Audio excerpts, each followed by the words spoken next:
The brand new tiger scenery is already out in Clash of Clans, and today we're going to be breaking down all the secrets in regards to the tiger scenery. I have already gotten the scenery, guys, so you guys can go ahead and check it out. If you haven't bought it yet and you're thinking about buying it, you can use this video to consider whether or not you want it. And if you're not going to buy it anyway, you can just use this video to see all the new cool features that Supercell has implemented into this scenery, and I really think it is one of the best sceneries, honestly. So you're looking at an overview of the scenery right now. We're going to go ahead and look at all the details around the map, all the little secrets, and it's really awesome, guys. This scenery is super dope.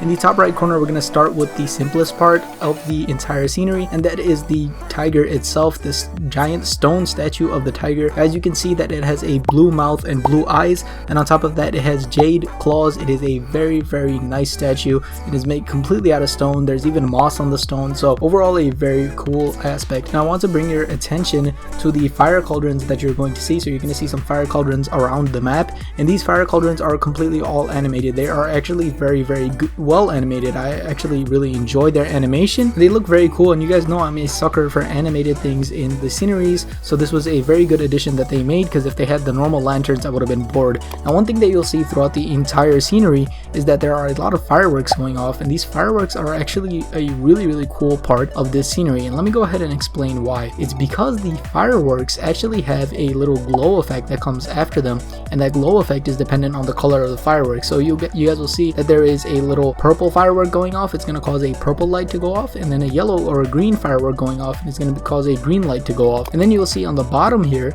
we're going to continue. There's been a wall structure throughout, and that wall structure, I think what it's trying to do is trying to represent the Great Wall of China, which is of course a very important historical Chinese monument, and there are fire cauldrons on the towers that are leading in between the Great Wall. So overall a very cool addition here. The water on the bottom side is also animated, so you can see that there is water flowing, and that's going to continue on. I'm going to show you exactly where that's going to go. Now we have a bunch of flower beds and a bunch of, it looks like greenery or gardens here. Now these flower beds are in terraces, which is of course a popular way that people use to rice farm, or to farm in very hard agricultural conditions in terms of like hills and slopes and things like that. Shout out to kind of that part of the agriculture, as well as it just looks really nice, right? Of course, we've got some cottages on the bottom side, and there are fireworks going on throughout the entire place, and we've got some lanterns lighting up the way as well. There is a small stone pathway on the bottom, so that stone pathway is going to lead to what I'm going to try to show you guys next. We're looking at a small village. There are about 3 huts,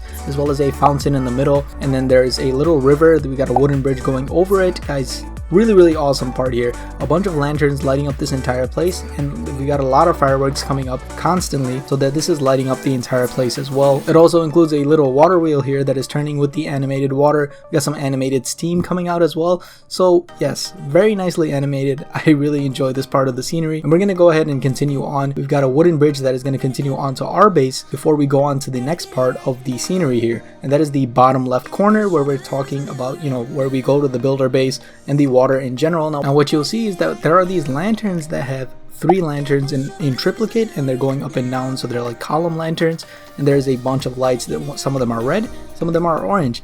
This is a very nice aspect, I think, of the entire scenery. It makes the whole thing look completely, it's not monotonous, right? It looks a little bit different. And then we've got floating lanterns that actually have their reflections coming out in the water as well. So this is super cool. This is one side of the dock that we're going to be looking at here. A small boat has a little bit of a lantern on it, and then there are fireworks going up on top. And if we continue on to this part of the scenery, what we can see is that there is a larger boat and a bunch of smaller lanterns that are going all the way around the boat. Now this is very cool. We've also got the little pillar lanterns going on as well, and then we're going to transition into one of the coolest parts of the entire base, in my opinion, and that is these fire cauldrons that are shooting bursts of fireworks, and they're doing it like simultaneously. They're doing it in a synchronized fashion. This is really awesome, and you can see that there's a market stall here, as well as a bunch of gates. On the top of the gates there are lanterns that go around the entire thing, and then there's a bunch of market stalls on the other side. So this reminds me of is honestly that scene in Kung Fu Panda where he's actually trying to get over the wall to see who the dragon warrior is. This completely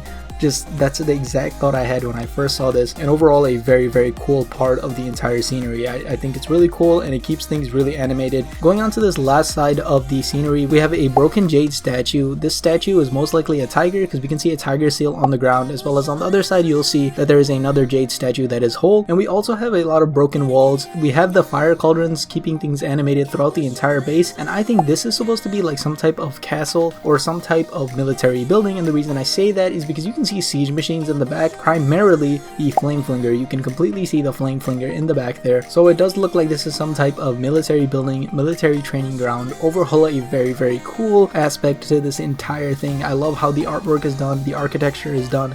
This, honestly, they put a lot of thought into this, and I give a big shout out to Supercell for the artwork that is going on here. If we look to the right side, and this is the last part of the base, we have a tiger statue, a jade tiger statue that is completely whole. We have the wall continuing, and then we've got a little target board right there where we can do some practice, maybe some archery, things like that. And we are back to exactly where we started. So overall, a very cool scenery, and I hope you guys have enjoyed this breakdown and an analysis of all the secrets that are going on. If you guys want to see me do the same thing with the king skin, do let me know in the comment section. I will try my best to make that video. I'll see you guys in the next one.